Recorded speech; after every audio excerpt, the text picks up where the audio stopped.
All right, so conditional statements. This is what I mentioned before, like if statements. If this, then do that. If this, then do that. Else or otherwise, do this other thing. If A equals 1, do this. Else, do this. If A is not 1. So let's put that into practice. We go back in the code. I'll leave what we've got. It's not super important. It's, it's all right. I'm going to put an if statement here in the update. I'm going to do a couple of things. So let's say that we're going to keep adding cards. Cards equals cards plus 1. The shorthand version of that in code is cards plus plus.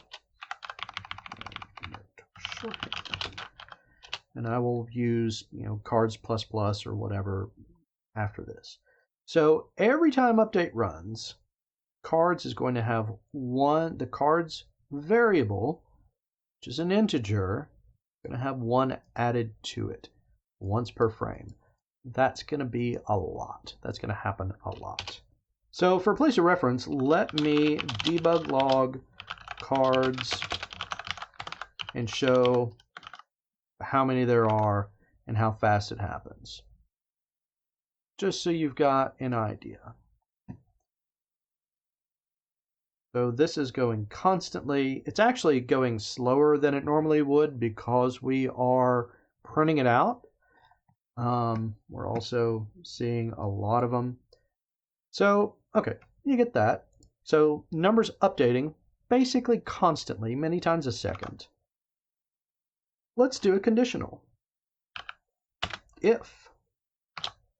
And let's say if cards is less than 20. Debug.Log. Actually, we're just going to move this up here. So in this instance, only show us the value if it's less than 20. Going to save that. Going to go back over. Now, I don't have to clear this out because remember, clear on play is set. So I'm going to hit that, and it should give us cards 1 through 19. Why did we not see 20? Because we said less than 20. There you go. Now cards is still incrementing. We just don't see it. One way that we can see it is we can also make it a public variable.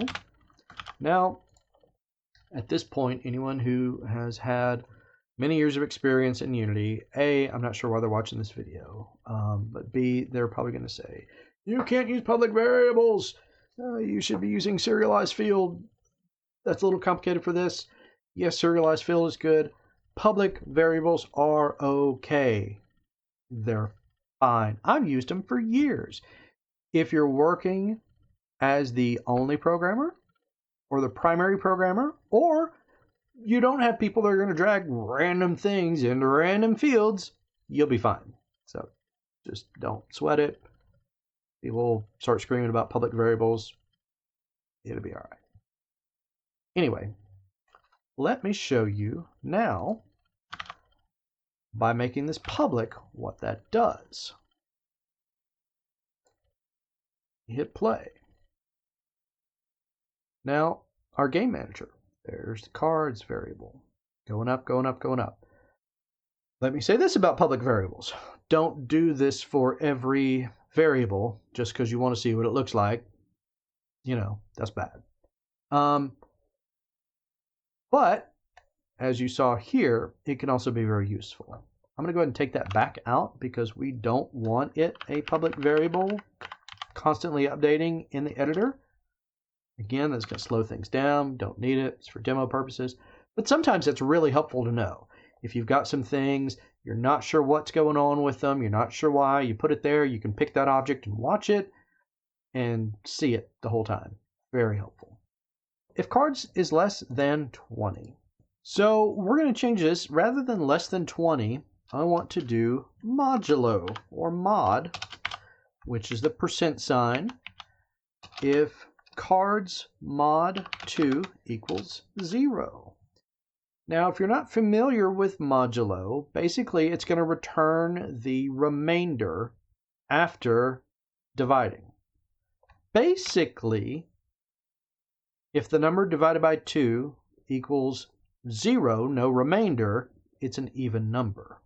And so it will print out here. So we can even say even cards. Now, let's let that recompile. Let's hit play, and then it should spit everything out, but only the even numbers. If we pause, sure enough. So if we did, mod 100, then it's only going to show us every 100. Again, update is happening constantly, and we will get, boom, 200, 300, 400. Now, I should point out this is not a super accurate timer. It's actually not an accurate timer at all. There are other ways to do that. But hopefully you get the idea of, let's say, not the value we wanted. And so now, if we did this, we're going to get, let's do something simpler. If cards mod 10 is 0, I should point this out. So equals equals. That is used for comparison. 1 equals is used for assignment. Cards equals cards plus 1. So assign the value of cards plus 1, assign it to that. When you've got 2 equal signs, you're comparing something. If this whole thing is the same as this thing, do this.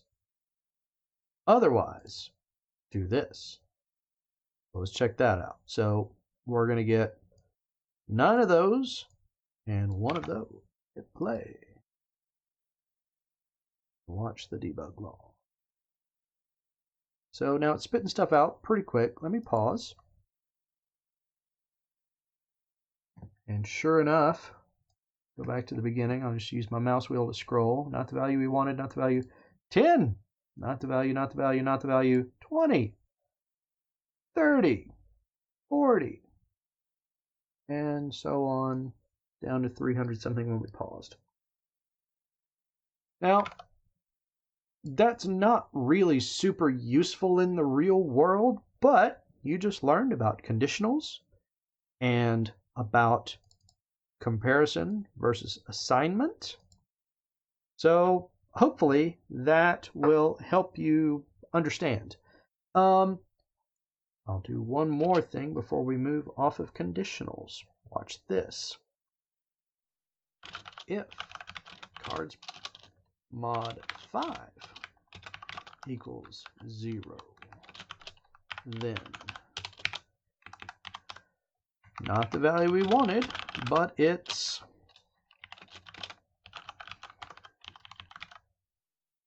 so now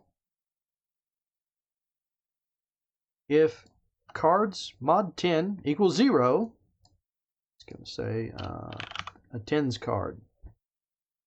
Otherwise, now it's not going to trigger on those, but it's going to trigger on these. We'll say, hey, not the value we wanted, but it's blah, blah, blah. Let's run that.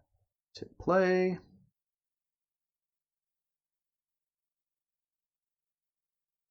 So look what we're doing. It's not the value we wanted, but it's 5. And there's our 10s, and it's not the value we wanted, but it's 15. So if it's not this, whereas before we had it printing out constantly, not the value we wanted, now we've got another check. This is called a nested if statement, because this runs in and of itself, but only when you get to here. If that, then this. Otherwise, come in here. And then this says, hey, if that, then this. So the other thing I want to talk about in here is a loop. You use a loop when you want something to run a certain amount of times. There's a while loop where something will run until a condition is met. Those are useful sometimes, but it's also easy to shoot yourself in the foot when you're writing that and get your game stuck in an infinite loop that you can't get out of. So we're not going to talk about those right now.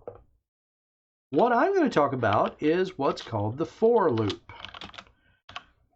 So it starts out with the for statement defining a variable, an integer named I that has an initial value of 0. We're going to say while I is less than 15 and I++, because if you remember down here, shorthand is plus. And so that statement says I equals I plus 1. And we're going to say I want to Debug.Log the current value of I is I. Going to save that. Now this is going to run in start. So after we see these things, then it's going to count and give us this while starting with 0 while it's less than 15. Let's hop over here, let it recompile, and check that out. Hit play, watch down here. There you go. And just once, all the way down. Of course, now we're getting down into all the other stuff, the updates. But you see, before that happened, it went through this loop. It went through it, well, 15 times. Now, it stopped at 14 because we said less than 15, but it went through it 15 times because we started at 0. Generally, loops are going to start at 0.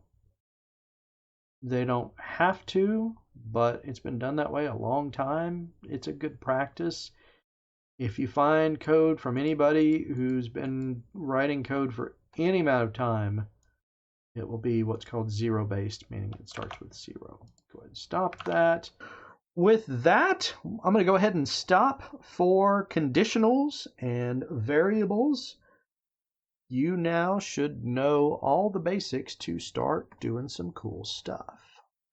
And next, we're going to talk about moving things with code.